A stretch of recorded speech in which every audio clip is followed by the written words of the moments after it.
All right, let's get into it. We're basically performing a public exorcism today.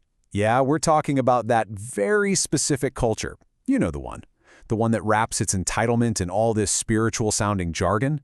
This is a full-on takedown of the cult of free readings. Oh, you've heard the words. It sounds so enlightened, doesn't it? So pure. And this one. Little sermons they love to preach, almost always right when they're about to ask for something from you. Oh, and let's not forget the personal tragedy card.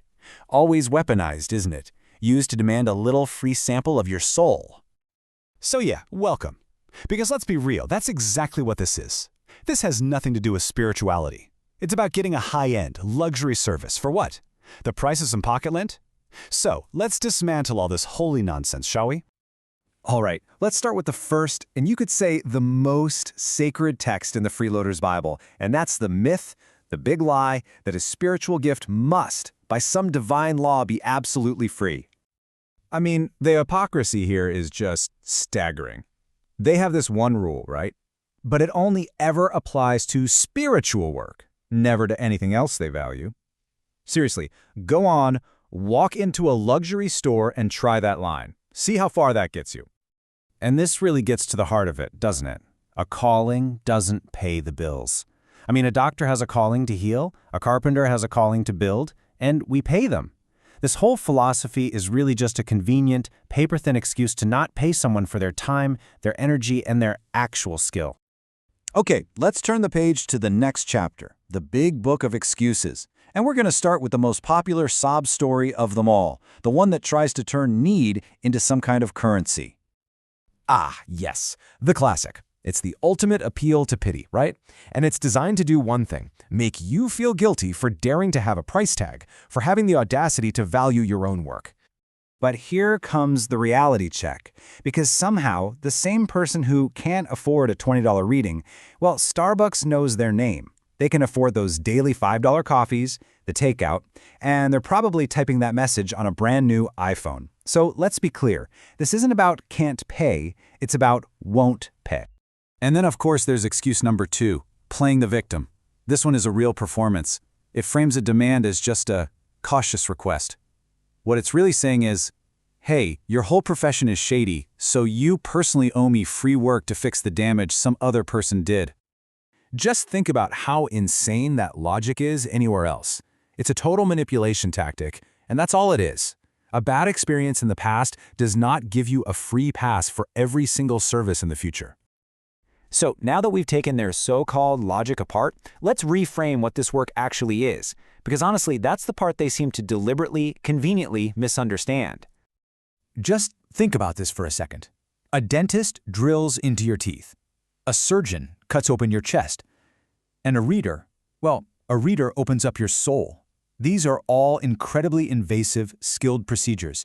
They all take expertise, they take energy, and they carry a huge weight. We totally respect the first two as high-value professions. But that third one? Yeah, the third one gets told, do it for exposure. And that's both the punchline and the tragedy of this whole thing. The most intimate work imaginable, basically psychic surgery on the soul, is the one thing people feel entitled to get for free. It's just a profound level of disrespect, and it comes from completely misunderstanding what the work even is. So, okay, if that's the problem, then what's the solution? Well, it's not about getting into an argument. It's about making a declaration. It's about drawing a line in the sand once and for all. And here's the core truth that they just can't seem to swallow. Real spirituality is about reciprocity. It's about respect. It's about a fair exchange. Demanding something for nothing? That isn't enlightenment, my friends. That's just plain old greed. So, here's the manifesto. It's really simple. Number 1, a gift is free when I choose to give it. Number 2, a service is a transaction. You pay for access. And number 3, demanding a gift is just theft wearing angel wings. Wrapping your entitlement in pretty spiritual words doesn't make it holy. It just makes you a thief. And you know what? For anyone who still doesn't get it, for those who are still out there preaching from the gospel of free, let's make it even simpler. How about a little rapid-fire roast? What's the freeloader zodiac sign? Vegetarius. You know, the endless hunt for a handout. What's the difference between a freeloader and a vampire? Well, the vampire at least asks before sucking you dry. And my personal favorite, why did the freeloader call themselves an empath? Because parasite just didn't sound spiritual enough. I mean, it's the ultimate rebranding of parasitic behavior, isn't it? The absolute perversion of the language of lightwork. So let's just call this what it is. When someone demands your energy, your time, and your skill, all under the guise of needing help, they are not asking for compassion. They're demanding unpaid labor, period. And that's really the final word on this. Stop dressing up your entitlement as some kind of spirituality. Stop romanticizing theft. Value yourself, value others, and please understand that a real energy exchange involves an actual exchange.